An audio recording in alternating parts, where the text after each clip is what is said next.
years ago in Bangalore that showcased theatre. We Indians specialize in multi-purpose spaces. Yeah, so we can have a marriage, we can have a conference, we can have a condolence meeting, an annual general body meeting, and maybe theatre too. That's the drama of life. But sometimes you need to define a space. When you go to a doctor, you don't get legal advice. So there is something about defining a space and what it stands for in civic society. And of course, we need to train actors, we need to train managers, we need to train all those goldsmiths who make and who create art. Thank you so much.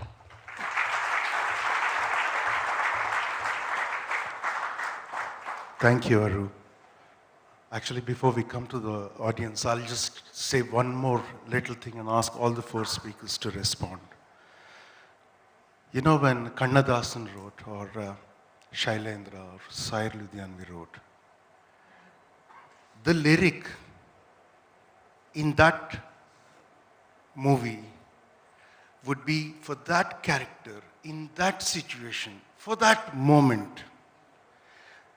You know, it was not, I'm not going to mention any song because I don't want to, offend anybody, but the love songs or whatever songs are written today, in the 130 movies that are censored that year, it could have been in 125. But for the 5 art films, it can be in any other movie, that song. You know, we are losing something with that. The music, the instruments used, the body language of that song, the lighting, the sequencing, all of that meant something for that moment. And this is a loss that is beyond a training. It's a loss of appreciation, actually. And what do you think can be done about it, I'm saying?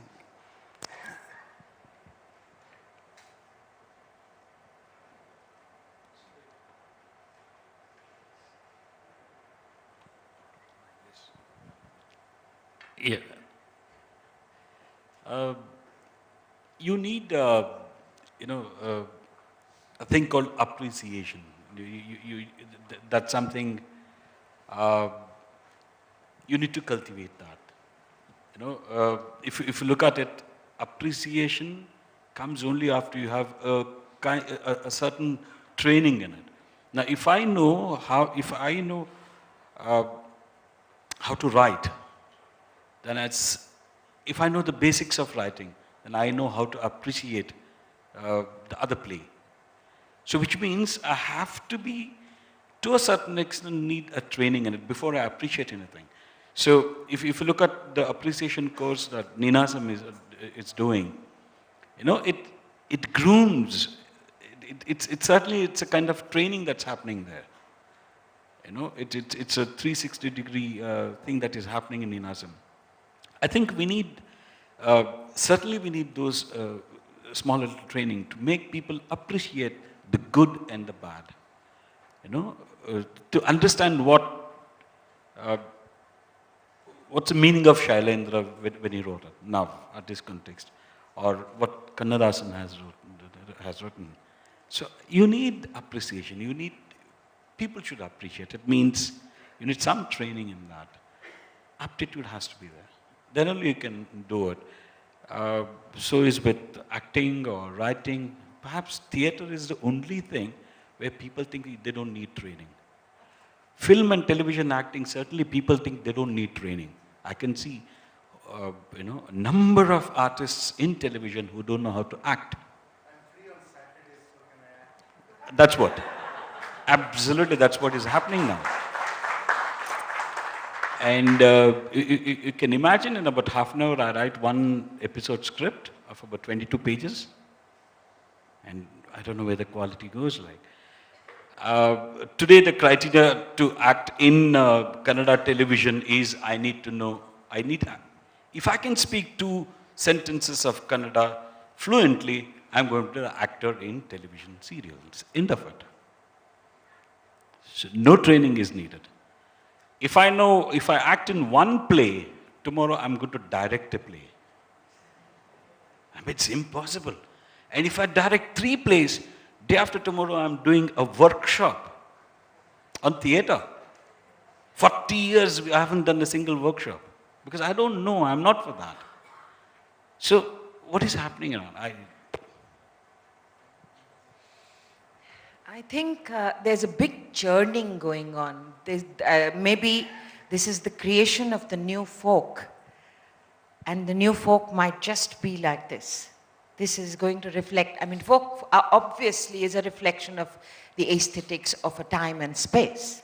Yes, it was born out of some interaction with real life that was happening around it. And this is the urban folk that we are creating, which does not care to delve, to contemplate on its navel, to search, to exchange the complete disorientation that has happened to life in an urban situation. And I think that is reflecting in many ways in the kind of quality of television, in the kind of quality of acting. That's probably one of our maladies, and we are in the churning and in the compression of what you can call globalization. We are losing identities, we are forging new identities maybe. There is a way of receiving any kind of movement, particularly dance, through empathy. Empathy is a neurological phenomenon by which you, even if you are sitting on the seat, you really feel that you yourself are moving by watching a performance of dance or even sports. And this idea of acquired techniques, and sociologists even say the way people walk, the people gesticulate, all of them are acquired technique from different realms of life.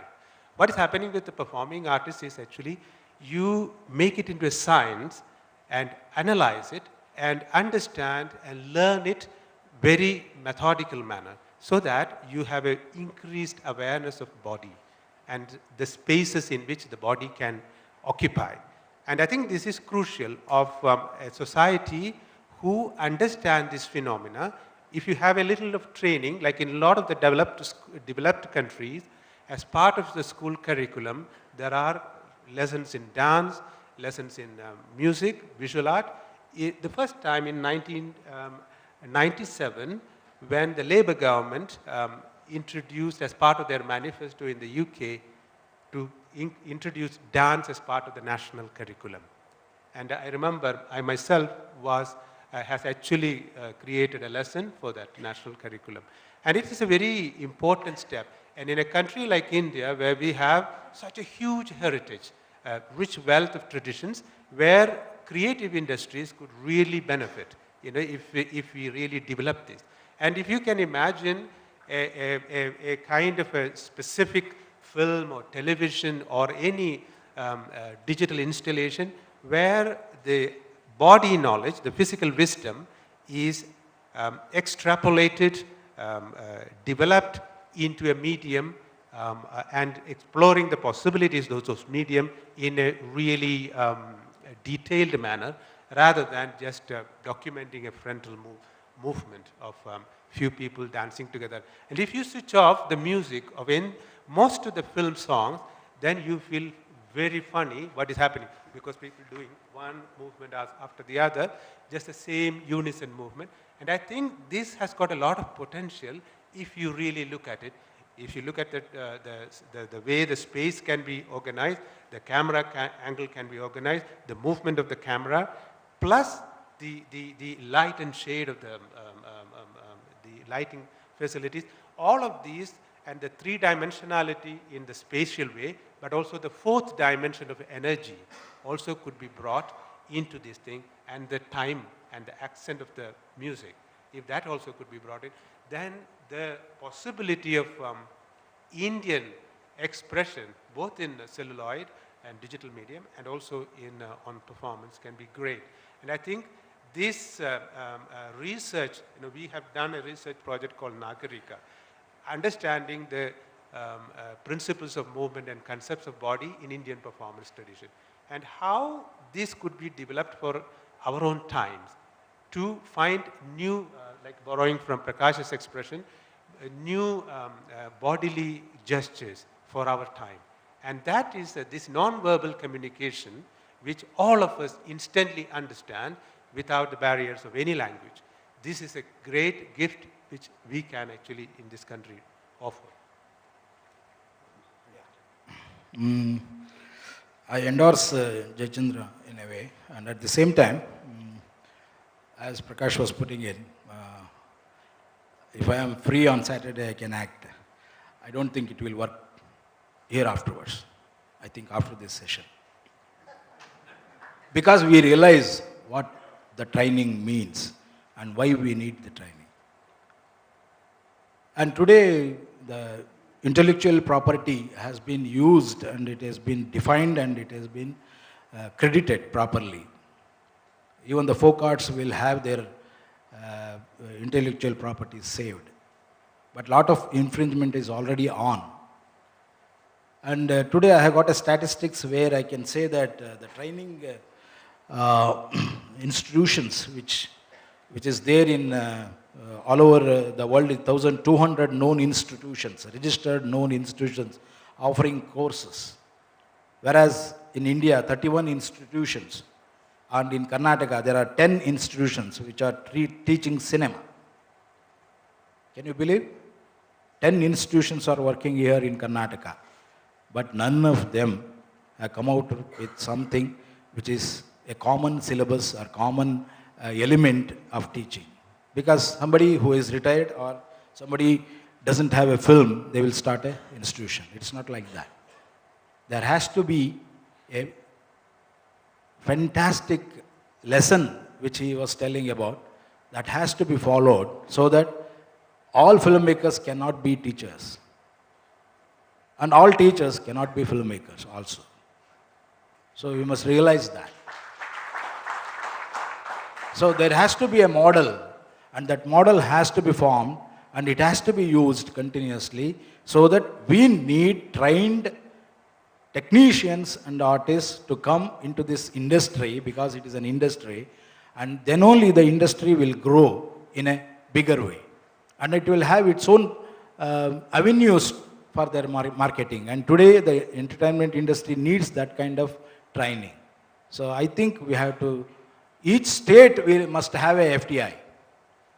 Each state, because think of India and its population, and out of that, Karnataka with 6 crores people, I think they have to have some training institutions in each district. That kind of approach has to be there for the government. Unless and otherwise, we are seriously bound on this educational institutionalizing industry. The industry has to be institutionalized through education. I think we are losing our ground in the national and international market. I have one small thing to say. You know, for those of you whom have responded only to the 2D world of narratives, there is something that you can learn from the performing arts that are really important. One is that the performative traditions are very old, thousands of years old. And they have been, the aesthetics of it have been discussed, developed, talked about, argued with for centuries. Cinema is very new. And one of the simple things in performative art is this, that if something is happening on stage and the person standing behind Hamlet as much as blinks, he's making a mistake because he's upstaging the action, you say. The word upstaging, we say, because you're going behind the action and doing something else. What do we mean by that? We do not allow fragmentation of experience. If you're watching a soccer match, all the 26 cameras will be on the ball. It's only when the action stops that you can go to the dugout or somebody getting frustrated, you can show. Otherwise, the action is always in one place, which we understand from performative traditions. See, when somebody is singing in a concert, everything, the rhythm, the laya, the violin, everything actually focuses the movement of that song or melody in a single line. There's no fragmentation. But when you do a song in movie, or action in movie, fight, or something, that can be a separate element that you can excise and show as a sequence somewhere else without recollection of what movie it is, then you're making a mistake, because what you're doing is, if it has a separate element to live on screen, it means it's dividing the experience. And what do we mean by experience? We write, we perform, we sing. Whatever we do from memory, which comes from experience. This is a panel discussion. This is not a seminar, which means you cannot make your own speeches. If you have a sharp suggestion you make or a sharp question to ask, please do. You can address any of the speakers here. Anybody?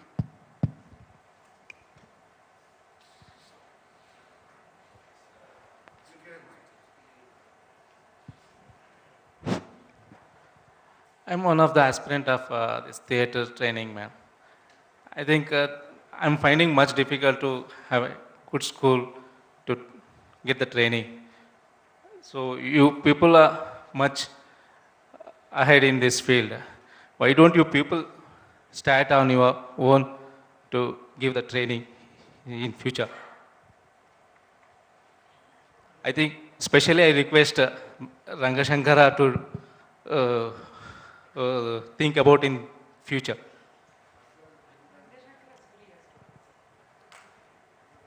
No, I told you, for 40 years, we can only direct. So what we are trying to do is like try to build up some workshops which keep coming up, and then perhaps you can join. See, you get trained today, 1 year, 6 months, 3 months, 1 month workshop, and you cannot jump onto stage. I mean, I promise you, it still takes about an year and a half to understand what you're going to do. Training just puts you on the right path. It helps you to understand what you're going to do later. After about 40 years of acting, I mean, she's not trained, but she's worked with wonderful directors. Who trained her?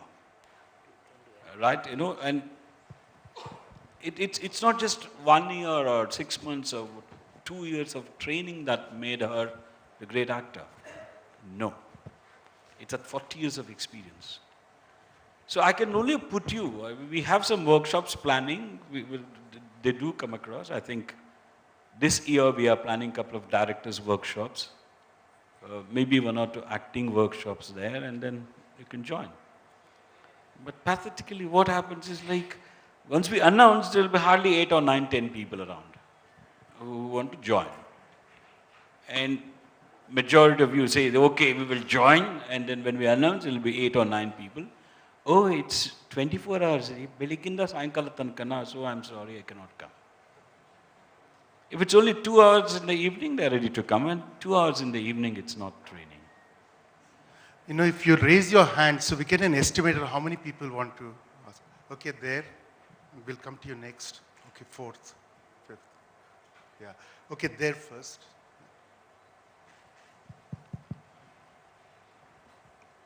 Hello, and I wanted to ask about how the Indian, especially the Kannada cinema has become very superficial, especially the content of it. And when you ask a lot of filmmakers about it, all they say is it's because this is what the audience want.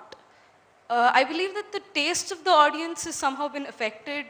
And is there a way that audience perception of what is quality cinema can be changed? Is there a solution to something like that?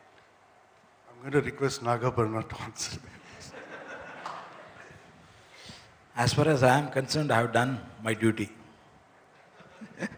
With all that, your concern towards the Kannada cinema, I love it.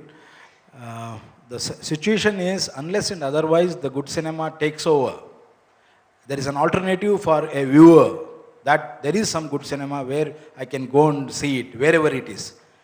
And if that chain of viewing spaces are provided properly, I think it will not develop.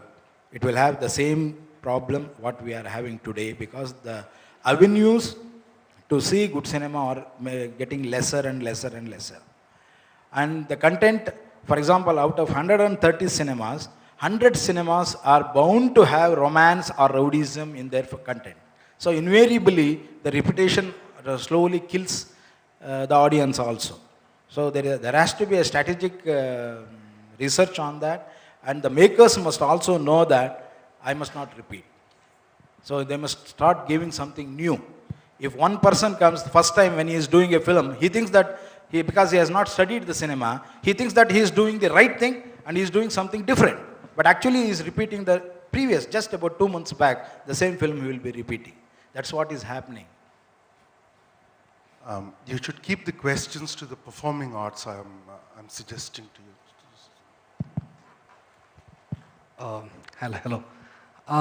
Basically, my question is, for the television in this city, or rather in this language, I would like to know by when can we see a better quality of content in television, in regards to television, and what are the most important steps as individuals or as youngsters we need to take when we come to write something for television in this scenario? I mean, keeping the geography in mind, the subject, the kind of quality what we have. So I would like, sir, you to answer this. When are you going to get good content? I don't think it's going to happen. Never.